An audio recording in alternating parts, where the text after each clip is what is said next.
banyak lah. Aku tertarik di sejarah tadi. Dan sempat tanya ketika umrah. Dulu kan Syekh Ahmad Khatib Al-Minkabawi jadi imam dan mufti di Mekah. Betul. Satu-satunya dari Asia. Terus cerita yang menyampaikan pelaksanaan amalan di zaman beliau dengan zaman kini jauh berbeda. Bedanya di mana? Bedanya itu dalam hal contoh kalau kunut dulu ada kunut kabarnya di Mekah. Iya, oke, betul. Sudah tuh kalau kini kan ada kunut yang kunut betul. subuh. Terus seperti zikir keras dulu di Mekah tuh ada zikir yang karet. Nah kini tidak ada lagi. Jadi apa perbedaan referensinya itu? Apakah orang-orang dulu tuh menemukan hadis sehingga kini yang menemukan? Mbak titik temunya betul. Wah, ini lebih berat lagi nih dapur nih. Antum aja yang jawab kan? Maulana Syekh Ahmad Khatib Al-Minkabawi atau Al-Minangkabawi.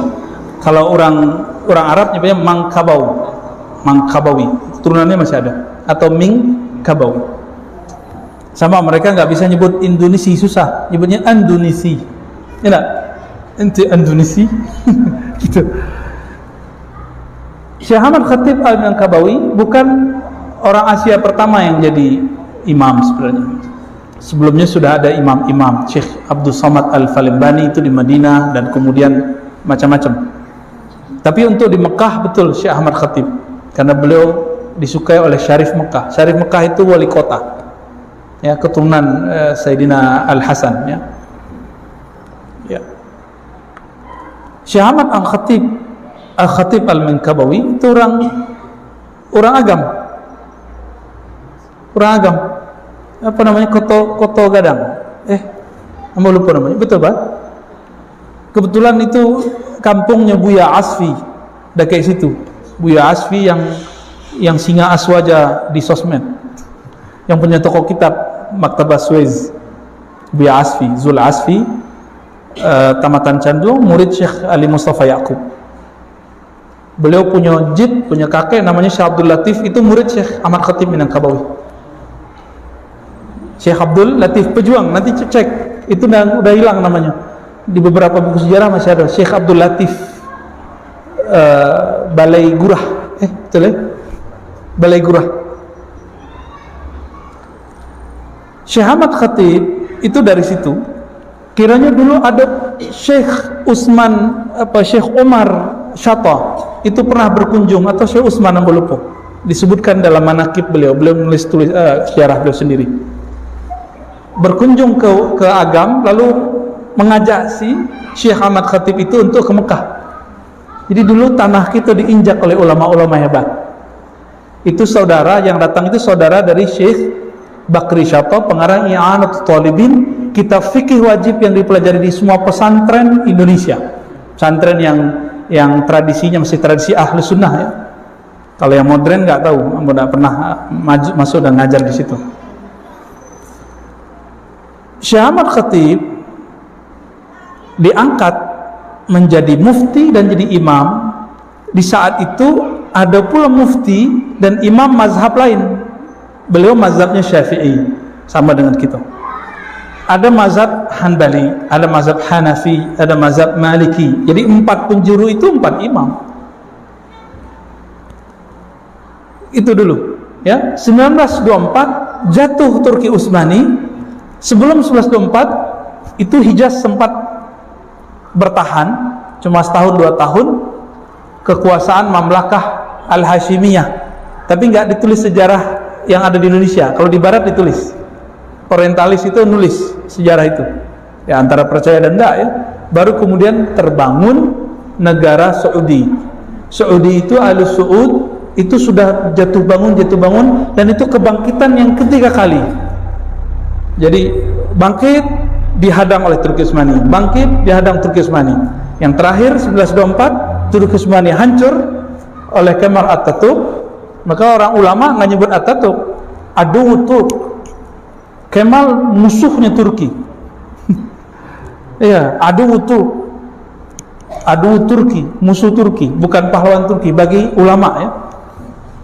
Tapi jangan coba-coba ngomong begitu di Turki, bisa nggak pulang-pulang. Ya. Turki jatuh, keluarga Saud generasi ketiga kemudian mencoba ekspansi ke Mekah dan berhasil. 1924. Syekh Ahmad Khatib sudah meninggal. Ya. Waktu itu yang menggantikan gurunya. Nah, ini uniknya. Gurunya namanya Syekh Nawawi Al-Bantani. Syekh Nawawi Banten. Jadi itu guru menggantikan murid. Unik kata. Jadi silsilah kalau kita baca sanad ilmu beliau itu dari Syekh Nawawi. Jadi Syekh Ahmad Khatib ngambil Syekh Nawawi, Syekh Ahmad Khatib ngambil dari Bakri Syata. Begitu.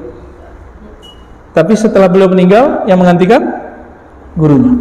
Karena Syekh Nawawi Al-Bantani orang Banten, beliau disebut dengan apa istilahnya, Musnidul Hijaz ya, ahli sanad Hijaz, ulama ahli sanad Hijaz. Jadi semenjak 1940 Ustaz, berubah tradisi sampai kini. Ditambahlah semenjak tahun 70-an Saudi menemukan tambang minyak. Maka mereka kan sudah punya kesepakatan, kerajaan agama Wahabi, kerajaan politik keluarga Saud. Itu sudah tahu lah ya. Dulu waktu kami mau bertanya konsultasi ke Buyahan waktu masih jadi wartawan di Republika, Buyahan, bisa enggak temukan berita kalau Wahabi itu dibiayai, mau berapa berita katanya. Ya, gitu nantang. Oh, kalau udah begitu nggak usah nyari, berarti udah kebanyakan berarti. Ya emang betul ya, didanai. Akhirnya kami cari sendiri karena emang udah banyak. Tahun 70-an Pak Haji pulang pasti bawa buku, ya kan? Pasti 70-an, 80-an, 90-an semuanya bawa buku. Buku apa itu? Buku misionaris Wahabi. Itu bahasa seremnya. Yo, serem gak tuh? Misionaris Wahabi. Coba cek Pak. Dulu Pak Datuk Ir, Pak Ir itu nunjukkan waktu haji apa ada PEKO Cile dana kiranya buku mereka. Ada yang lembaran-lembaran kecil, ada yang terjemahan. Yang ketik-ketik banyak itu sengaja brainwash lewat buku. Kan orang-orang awam kok, ya benar awam. Di Mekah nak ada Pak Ustadz. Pak Ustadz dari mana kaji Pak Ustadz kok? Akhirnya muncullah kemudian ketidakpercayaan kepada guru-guru ustadz-ustadz. Masya Allah, Pak Letkol, tafadhal. Kok dari Jakarta kok datang Pak? Tamang-amangannya datang dari Jakarta kan? Silakan David Daus ya. Jaleh kira-kira. Tapi sampai tahun 70-an, 80-an awal, guru-guru kita yang ahli sunnah yang bermazhab, berakidah asy'ariyah dan bertasawuf masih ngajar di Masjidil Haram. Terakhir tadi konflik Syekh Said Muhammad Ali Al-Maliki yang tadi itu konflik dengan murid bin Baz.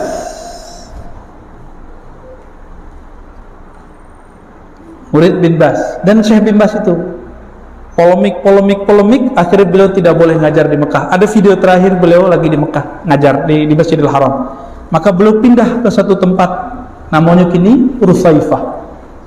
Kini muridnya di Muadi Muhammad ya.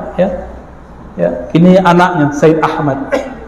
Kami pernah ke situ berkunjung mendengarkan kajian beliau. Seberangnya ada Syekh Muhammad bin Ismail Zain, guru beliau. Antum waktu sana dikasih buku banyak ya. Jadi kalau Buyahan datang ke situ itu dihormati. Oh Azhari dikasih buku tuh. Tapi kalau Ciputati Jakarta Betawi nak laku. Tidak laku ada. Tapi tidak masalah ya. Spiritnya sudah kita ambil. Kita jadi semangat. Alhamdulillah.